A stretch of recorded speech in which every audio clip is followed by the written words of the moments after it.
The forest was alive with whispers of danger, every tree seeming to lean closer to hear the tales that passed from one villager to another.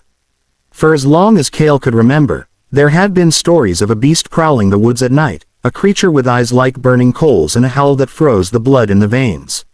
At first, these were nothing more than tales told by elders around the fire, warnings to keep children from straying too far into the wilderness.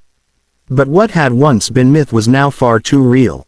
Livestock had begun to vanish without a trace, their bones later discovered in the undergrowth, scattered and broken.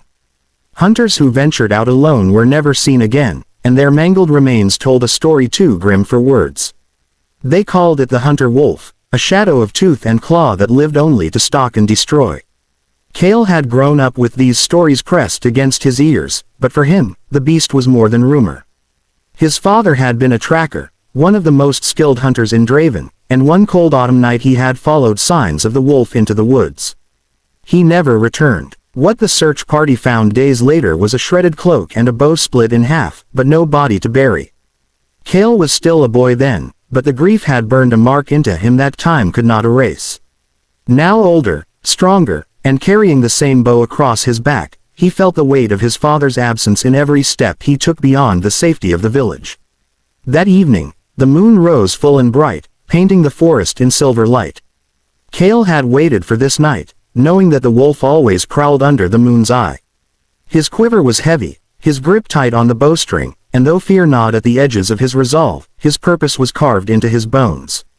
He would track the creature that had haunted his life and put an end to its terror. As he moved deeper among the towering pines, he saw claw marks raked into the bark, so deep they looked as if the trees themselves had tried to scream. The air grew colder, each breath leaving a cloud that drifted like smoke, and the silence pressed in thicker than fog. Kael crouched low, brushing his fingers against the soil where heavy paw prints sank deep into the earth. They were fresh, too fresh. His heart pounded harder, each beat echoing louder than the rustle of branches overhead.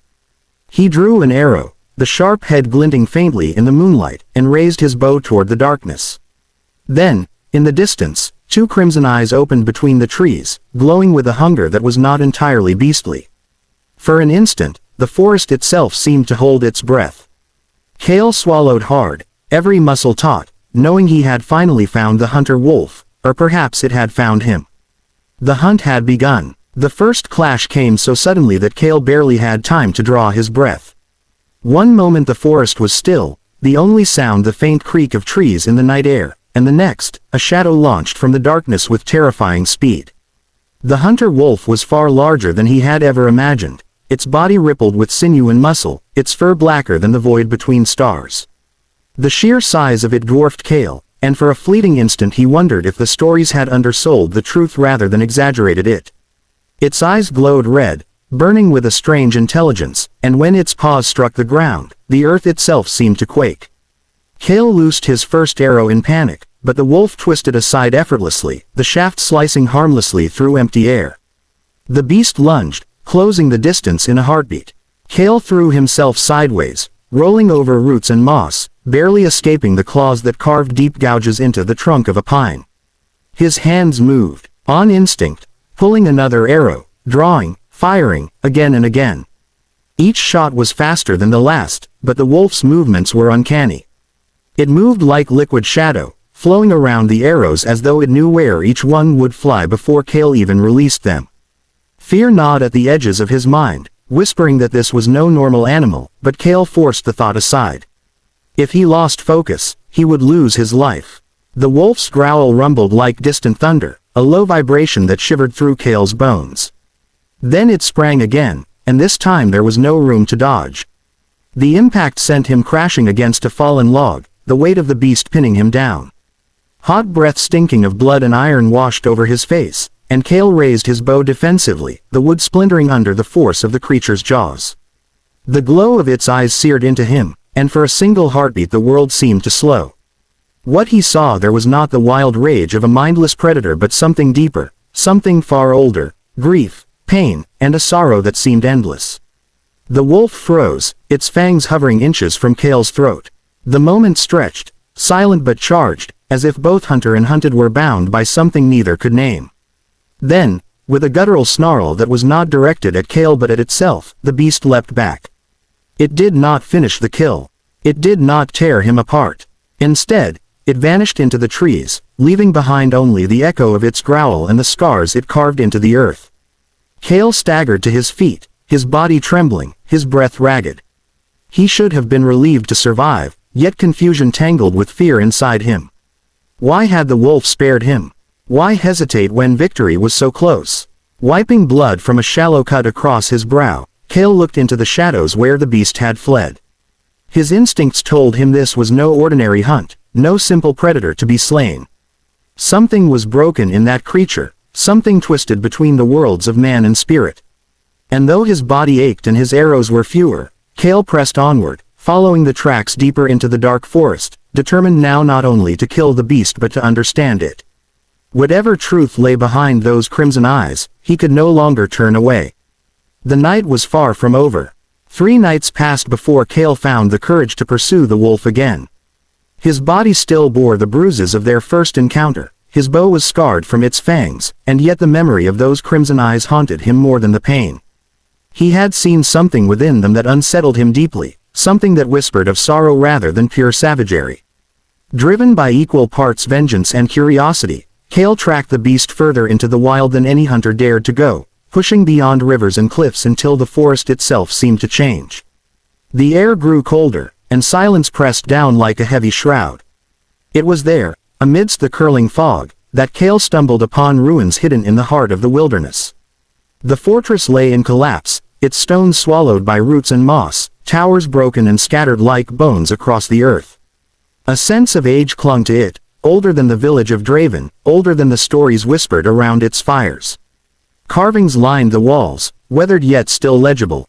Kael traced his fingers across them, following the grooves of symbols that depicted men kneeling before a wolf crowned in flame. The images told a story in silence. Once, long ago, a guardian spirit had protected this land, a wolf born of the forest itself.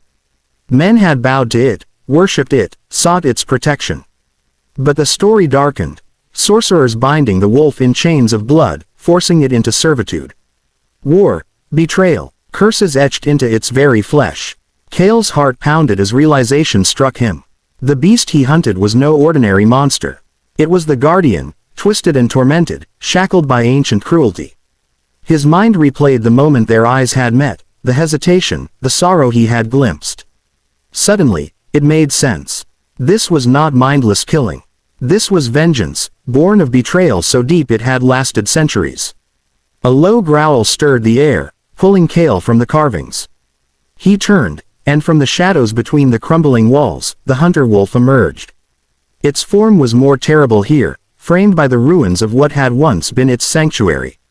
Moonlight caught the wet gleam of its fangs, but it did not attack. Instead, it watched him, circling slowly, its eyes locked onto his with an intensity that felt almost human. Kael's bow remained at his side, his fingers trembling but unwilling to draw. To shoot now felt wrong, almost sacrilegious. The wolf stopped a few steps away, chest heaving, nostrils flaring as though testing the scent of his resolve. Kael lowered his weapon fully, taking a breath that shook in his lungs.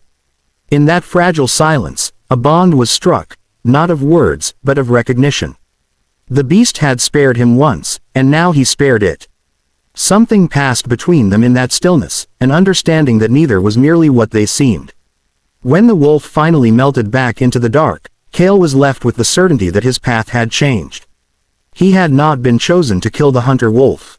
He had been chosen to uncover the truth and perhaps to free it. The realization chilled him as much as it steadied him, for he knew the journey ahead would demand more than arrows or courage. It would demand his very soul. Kael returned to Draven with the ruins etched into his memory and the image of the wolf's sorrow burning in his mind. Sleep eluded him, and each night he found himself staring at the forest's edge as though the beast might be watching him from the shadows. The villagers still spoke of the hunter wolf as a demon, cursing its name for every slaughtered goat or missing traveler, but Kael no longer shared their certainty. He carried questions heavier than his bow, questions that drove him to seek answers from the oldest voice in the village. The elder, a frail man with eyes clouded like frost, listened in silence as Kael recounted what he had seen in the ruins. When Kael finished, the elder let out a long, weary sigh, as though he had waited years for someone to uncover the truth. What the elder revealed reshaped everything Kael thought he knew. Centuries ago, the guardian wolf had indeed walked among men, revered as the spirit protector of the forest. But human greed had poisoned reverence into ambition. The ancestors of Draven had bound the wolf using blood sorcery, tethering its power to their will. They used it to win wars, to conquer neighboring lands, to claim dominion over the wild.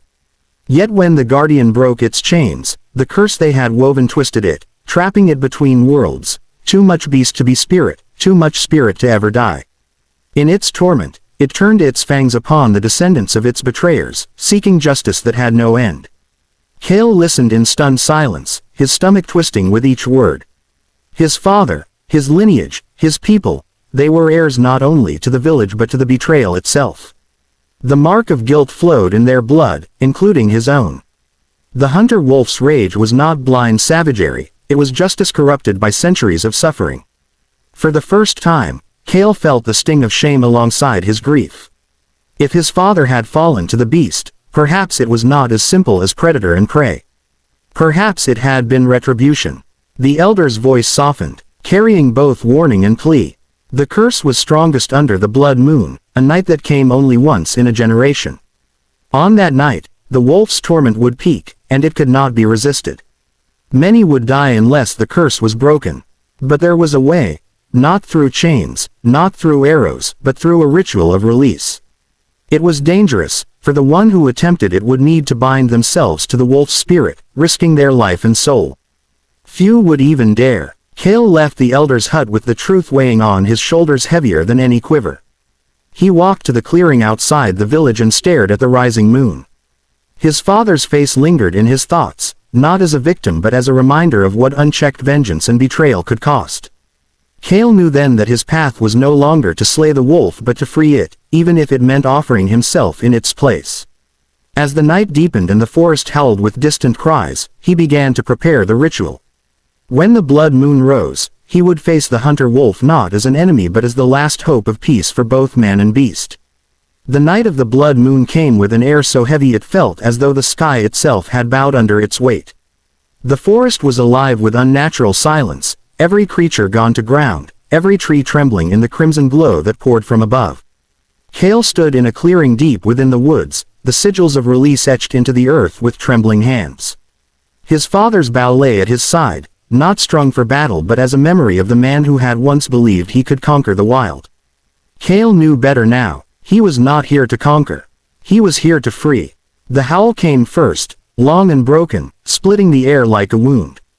Then the hunter wolf stepped from the darkness, its body more monstrous than ever beneath the red light. Its fur bristled like shadow-made flesh, and chains of spectral flame coiled around its limbs, dragging it down but never breaking it. Its eyes burned brighter, not with hunger, but with pain so deep Kael could hardly stand to meet them.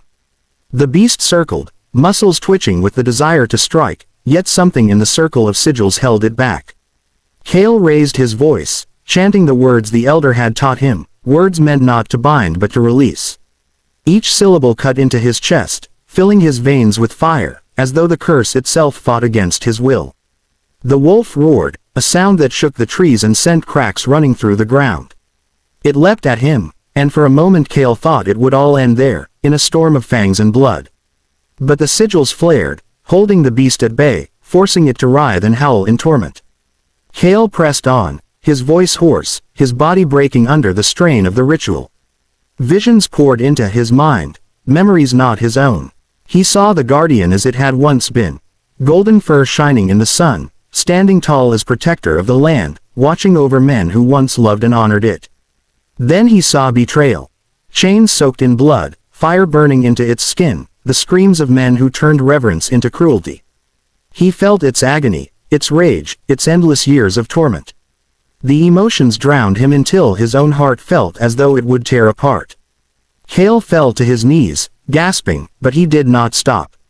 With his last strength, he called out not as a hunter, not as an enemy, but as one who carried the shame of his people. He begged forgiveness, not for himself alone, but for the bloodline that had cursed the guardian. The wolf's massive form staggered, its chains cracking like glass under strain.